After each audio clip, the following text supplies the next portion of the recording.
मैं विधि द्वारा स्थापित भारत के संविधान के प्रति सच्ची श्रद्धा और निष्ठा रखूंगा।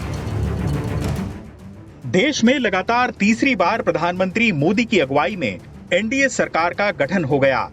बीजेपी को केंद्र में सत्ता तो मिली, लेकिन पार्टी को एनडीए साझेदारों पर निर्भर रहना होगा।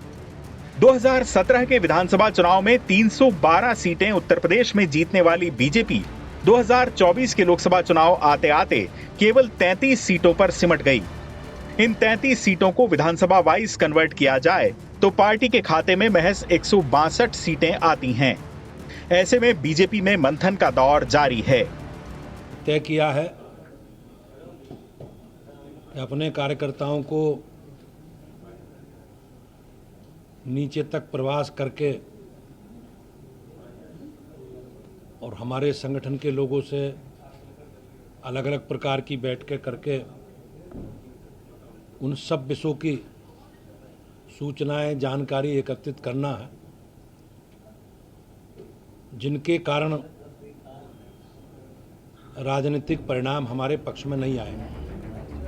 पार्टी के प्रदेश अध्यक्ष भूपेंद्र चौधरी और संगठन मंत्री धर्मपाल ने प्रदेश के 60 नेताओं को यूपी के लोकसभा क्षेत्रों में भेजकर हार की वजहें पता लगाने का जिम्मा सौंपा है। हालांकि अंदर खाने प्रारंभिक रिपोर्ट सामने आने लगी हैं। सूत्रों से पता चला है कि प्रधानमंत्री मोदी और सीएम योगी आदित्यनाथ को लेकर पार्टी के कई प्रत्याशी अति उत्साह का शिकार हो गए थे और खुद को जीता हुआ मान लिया था। मोदी और योगी फैक्टर की वजह से वो अपनी जीत सुनिश्चित मानकर चल रहे थे। 2 बार से ज्यादा बार जीते हुए सांसदों से जनता नाराज थी। गांव में धारणा बन गई थी कि सांसद कभी जनता के बीच नहीं आते। सूत्र बताते हैं कि राज्य सरकार ने करीब 3 दर्जन सांसदों को दोबारा टिकट देने से मना भी किया था, लेकिन पार्टी आलाकमान ने पुराने नामों पर ही भरोसा किया। अगर टिकट बदले जाते तो परिणाम बेहतर होते। इस धारणा के कारण कि बीजेपी तो यूं भी सत्ता में आ ही रही है, बीजेपी कार्यकर्ता गर्मी में वोटर्स को बाहर नहीं निकाल सके। गली नुक्कड़ में मेहनत करने की बजाय सारा फोकस रोड शोज और रैलियों पर ही सीमित रहा।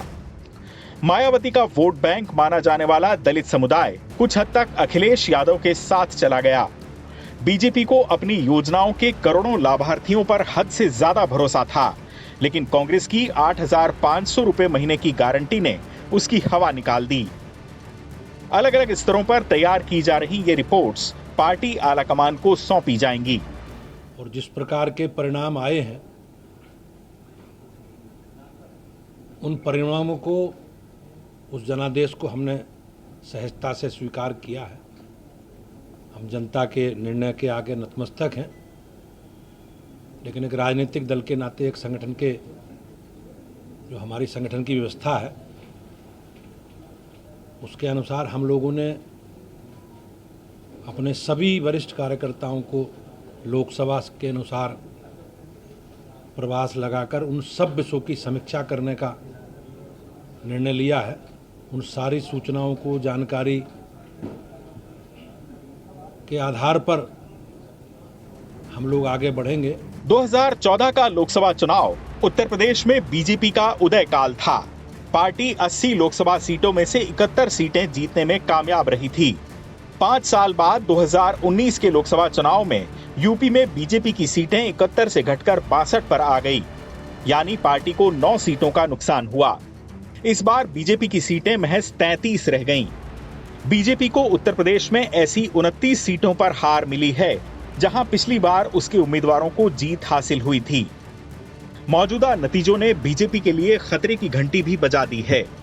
देश के सबसे बड़े सूबे में बीजेपी का ग्राफ अगर ऐसे ही घटता रहा तो 2027 के विधानसभा चुनाव में पार्टी को परेशानी हो सकती है और समाजवादी पार्टी का बढ़ता ग्राफ योगी आदित्यनाथ के लिए चुनौती साबित हो सकता है। चुनाव आज तक।